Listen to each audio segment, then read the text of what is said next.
back to D&D Live 2020 Roll with Advantage. I'm Anna Prosser. This is Mika Burton. We are your co-hosts. Hello. And Mika, that was so much fun. We got to watch Chris play. It was so much fun. Once again, talking about new players and old players coming together to just have fun playing a game. I think that was such a good example of it. And Chris is just so good at explaining story and rules, but making it still so engaging and that you're learning. It's like, I've been playing D&D for years, and even I learned things from Chris today. It's pretty cool. Absolutely. Yeah. And that whole game was meant to put a spotlight on Red Nose Day and how we're raising money for that charity. So we're going to take some time to talk a little bit more about Red Nose Day and their partnership with D&D. So we have our guest, the VP of the D&D franchise, Nathan Stewart, joining us now. Nathan, Welcome, how are you doing today? Hello. Welcome. Hi. Thanks for having me. I'm so excited. I wish we were, in real life. Usually this time of year, Anna, we get to hang out a little bit more. But yeah, I've been watching all yesterday and today, so it's still fun to see you two. And I'm excited. The game was fun, right? I mean, that was a good crowd. I've seen Felicia play lots before, but I hadn't seen the others before, and they were fun. And I don't know if you guys noticed, but Blue, being the kleptomaniac paladin, was kind of cool. What an oxymoron. Yeah. Well, she was out there. She wouldn't be a trendsetter, she said. So she was like a paladin, and all the paladins are usually trying to do good. And she was like showing, no, you can be bad and a paladin. So she was funny. I thought that was a lot of fun. And that's the kind of character I would play too. My character's a pastry chef, but also happens to be an assassin rogue. So, You can kill people and bake cakes. I think that's a great message. Yep. I just don't think you'd go out there and be like, hi, my name's Ganache. I'm an assassin. Nice to meet you.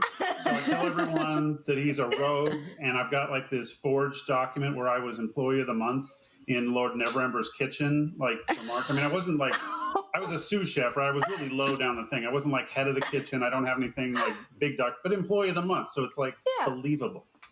I love it. This is what D&D Live is all about, is coming together so we can tell each other about our characters and the things they've been doing. Yeah. So before we get into talking about Red Nose Day, Nathan, I was wondering if somebody's watching this for the first time and they've never heard of D&D Live, what would you want to tell them about D&D Live and what its purpose is and what we're doing here?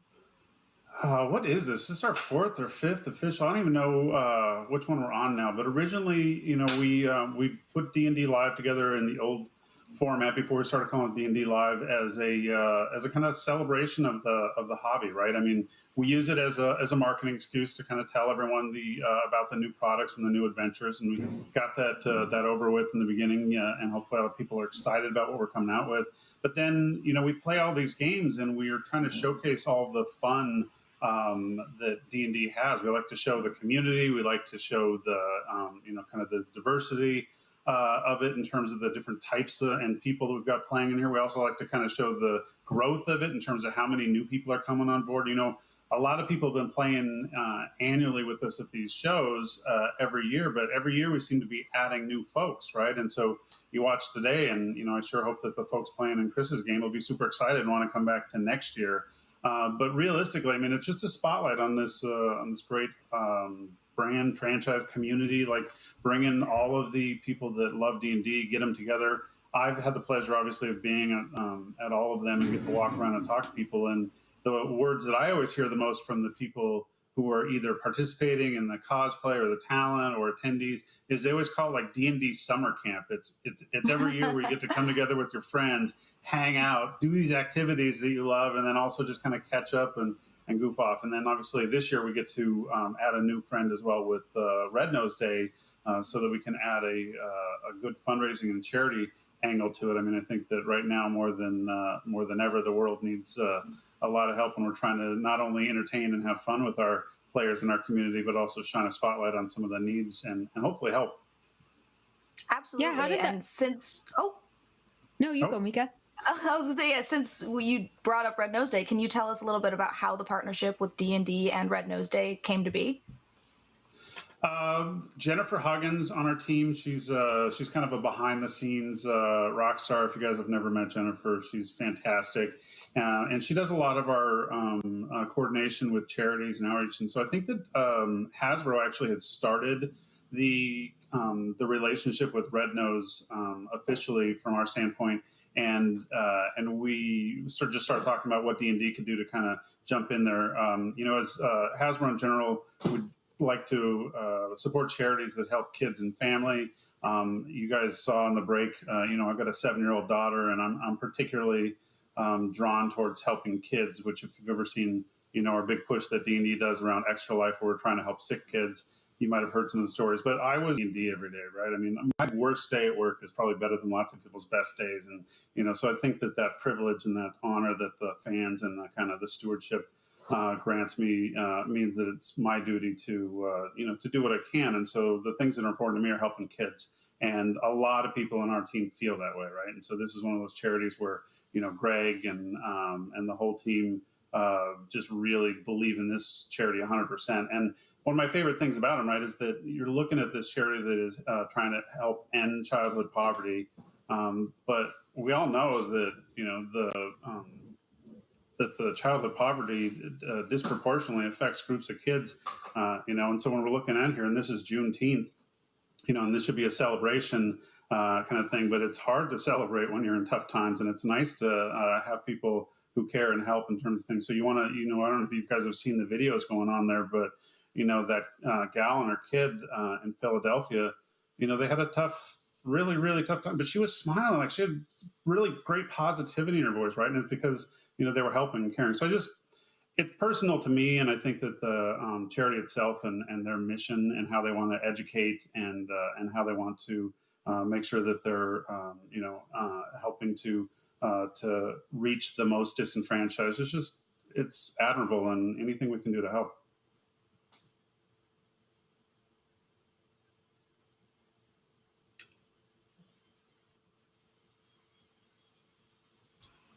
Sorry about that. Can you hear me now? Yeah. We can hear you now. Great. You were talking about ending childhood poverty, and if somebody isn't familiar with Red Nose Day, they might know kind of the basic what Red Nose Day is, but can you talk a little bit about what Red Nose Day does as a charity so people can become more familiar as we continue to ask for donations? Yeah, so Red Nose Day is a part of, so it's Comic Relief Red Nose Day, and so they've got organizations in the U.S. and around the world, and so they use their power as a connector and the entertainers that they are able to connect with to raise awareness and money for several different charities. And so if you go to the Red Nose Day site, they have a mission, and obviously that mission is to end childhood poverty. They want to, work closely and make sure that it's a sustainable effort according to how if you look at the UN in terms of the kind of sustainability development, so that's really important. But what they do is they partner with charities in the community to make sure that they then distribute these funds to the charities that are going to make the biggest impact. And so, what they're trying to do is make sure that, they use their megaphone, just like D&D is trying to use its megaphone right now to get wider eyes and more people donating. And then they work individually with with people in the community who actually are in touch with the front lines and the people most on need. So if you go to the website, it'll kind of list the U.S. Actual things that they're distributing the money to, but all of their benefactors are all helping kids and helping them get educated and be safe and secure. And obviously, with the idea being that you want to, help these kids now so that they can have a better life going forward. It's kind of late if we start helping kids after they're already in trouble, right? So I think that this is just trying to meet people where they are and add the help and support and education early. Absolutely. And speaking of websites, if everybody watching goes to dndlive2020.com, you can donate to Red Nose Day. And there are also a bunch of different ways that D&D is partnering up, and you can buy t-shirts to donate and you can donate directly. Look at the t-shirt that Nathan is wearing. Oh my gosh, So it's an owl bear. cute. It's a snowy owl bear. I mean, who doesn't want to put that on their body? That's I want one so bad. Cute. He's so cute. See, I'm gonna go and buy a shirt and That's donate. an Emmy special too. That's an Emmy special. She does great work, and they're always so cute. Love it. And I think we are now at $22,000 almost in donations. We're at $21,775 in donations to our 125,000 goal. Plus, I believe, so you mentioned the T-shirts. The other thing that we're doing is the team put together an adventure where all the proceeds are going to charity as well. And then people right now who are not only watching D&D Live 2020, but are actually playing virtual tables, because we've got a whole adventures link set up where, you know, people are playing with some really amazing DMs or things. So there's a charitable angle coming through there too. So I believe that if we add the different, lanes up in terms of it, that it's a little over 43,000 is what we're up to so far. So there's the 21 plus that you mentioned, and then I think that we've raised almost 22,000 in the proceeds from shirts and adventures and the tabletop play. So that puts us at 43,000 plus some change. And then Wizards of the Coast, we're matching the amounts raised by the folks. So if people are buying a shirt, you know, they put in their $10 for a shirt, we'll put in the $10. You know, you give, $500 on the donation page, we'll give $500. So we have, I think you guys said that we're Wizards of the Coast is matching up to $125,000 with all the proceeds going there. I am excited to say that I can actually, we can increase that amount. So let's say that Wizards of the Coast is going to donate up to $250,000 to match all those funds. So we're going to take all the money that the people come in and donate, and all the money raised from the shirts, and then we're going to match that amount up to $250,000 to see if we can raise that even higher. Wow, that's incredible. Yeah, that is $50,000. I saw the 2 dice. I thought we were supposed to double everything. Is that how it works? That's exactly how this works. You're right. yeah, that makes a lot of sense to me. You know, okay, good. I really want to. That's so amazing, Nathan.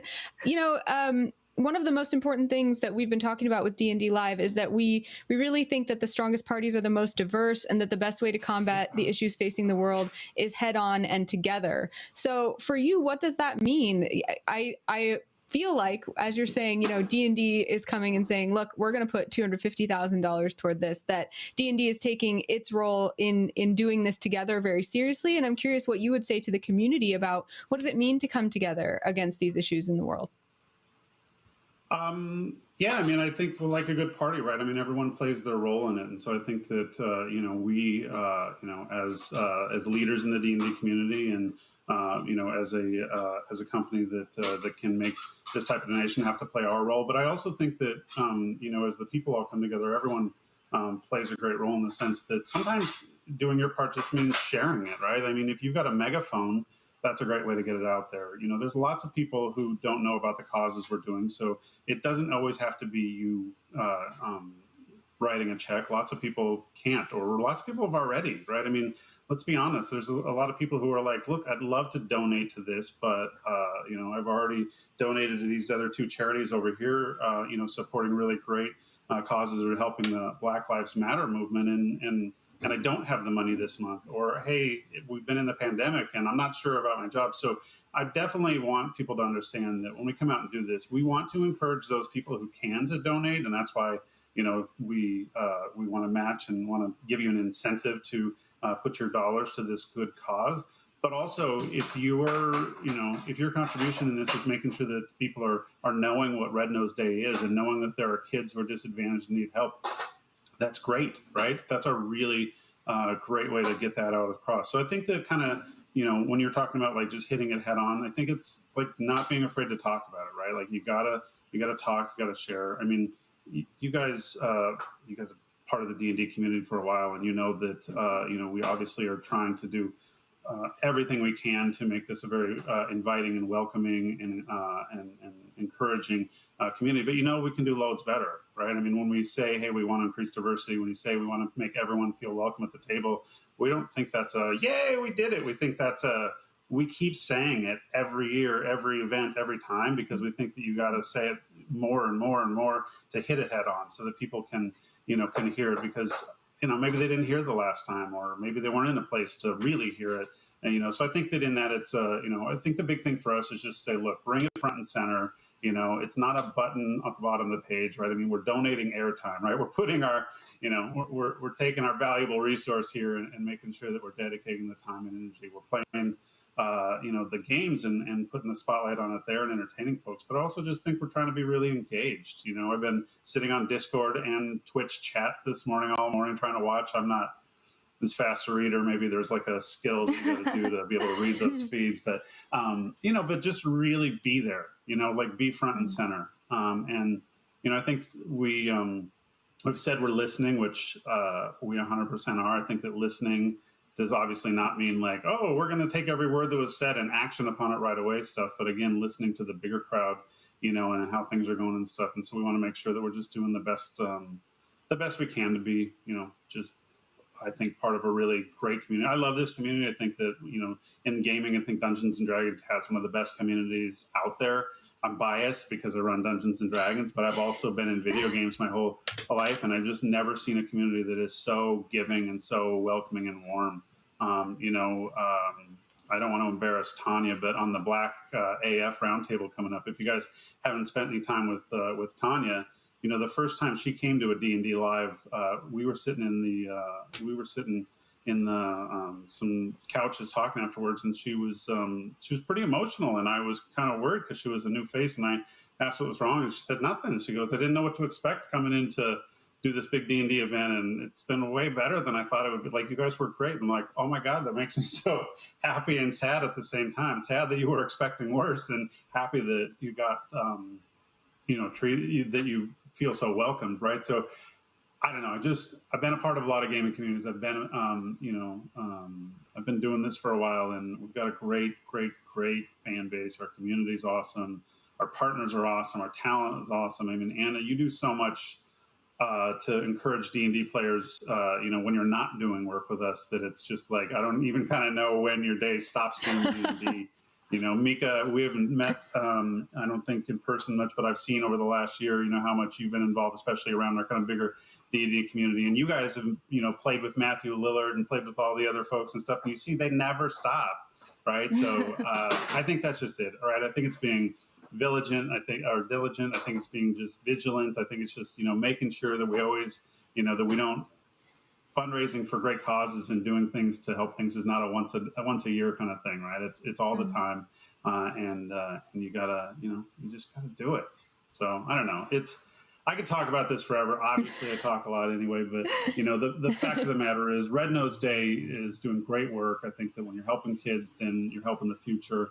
And I think that if you've ever been a kid in poverty, it sucks. Okay, it just sucks. So anything you can do to help is great. And I know that I'm proud of the team for the work that they put in terms of making the adventures and the shirts and doing this stream to try and do it. And then I'm also proud a lot of them, donate and give of their time and money for these charities. So it's just, I'm really lucky. I got a fun, great team, and we're doing good work, and we're always trying to do better. We're trying to open our community even more and bigger and be more welcoming, but then we're also trying to find great partners like this and do cool stuff.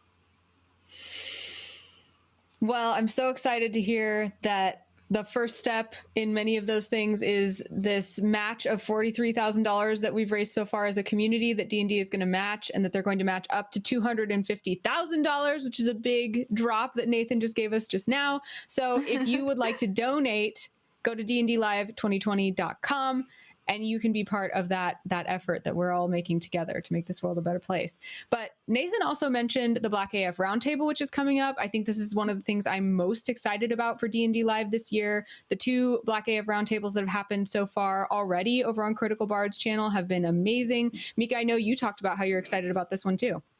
Yeah, like I said, the whole side table is either people that I know fondly or work with or just love from afar. And the 2 roundtables that have already happened have been so amazing and informative as a Black person in this TTRPG community. I know the plights they experience. I know the successes that they experience. I personally deeply relate to this. And I think that it's so important for everyone, whether you're Black or not, to watch these incredibly beautiful souled people speak about something that they're so passionate about. Because just like Nathan was saying, it's like everybody here wants to be a part of the table, and the more open and loving and wonderful we are and respectful we are and hear what people from different backgrounds come from, the better our tables can be. So I know that this is going to be such an awesome chunk of time, and I want to personally thank all of them for giving their time, because I know that this is also really hard to talk about, and this is an emotional labor that unfortunately we still have to go through, but proud and so thankful that we have this amazing group of people to do this today. So I hope everybody keeps watching right, and tunes in and keeps together, donating. right? I mean, hard stuff, doing it together. That's how we accomplish it. Lots of times I talk to people who don't know what D&D is, and if you're trying to explain it, you don't want to get into rules or things. I say, look, it's a group of friends. They're getting together, and together they can accomplish the impossible. That's D&D at its core. Absolutely. And it's, right. and I love like watching the thing click over. I love the donation. Right? Oh my God, we're at 20,000. Just as we've been talking, I feel like we bolstered the community to keep giving. Just as we've been sitting here talking, we watched it click over to 22,000 just from donations. We gave them inspiration. We gave everybody inspiration. They had an extra D4 on their roll. Yeah. Yes. Yeah. And Mika, you were saying about, that you're so thankful to these people that are coming up on the side table that are going to be giving us this insight. I wanted to echo that thanks. I think that it's really important that we recognize the amount of labor that goes into sharing these personal experiences and to being open and vulnerable to the community. And like you were saying, Nathan, coming together and being willing to be vulnerable with each other, being willing to sign up to do work, to bring about change, being willing to listen, to make things more welcoming. I think that's one of the most exciting things that we can do here in this community to make it better and better. So I'm so excited that we are having those conversations. I'm so excited that we're supporting our commitment to do good by making donations. Real positive change is happening. And I think we're going to move to that Black AF side table very soon. But Nathan, is there anything else that you wanted to say to the community before we go? Thank you. I mean, honestly, just thank you for everyone watching, tuning in on this. Thanks for playing D&D. I mean, like I said, I love this community. I think that, we can continue to do better and better and better things together, but I'm also super proud of all the stuff we've already done.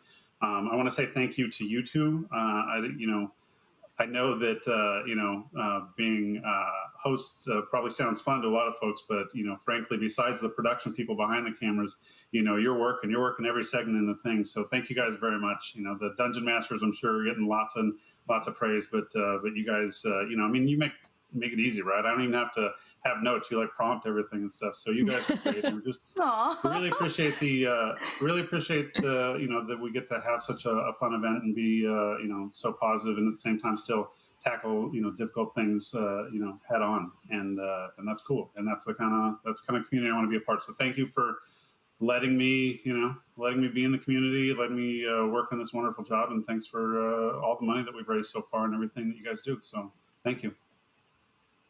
Yeah. Thanks for having us. Thank you, Nathan. Yeah.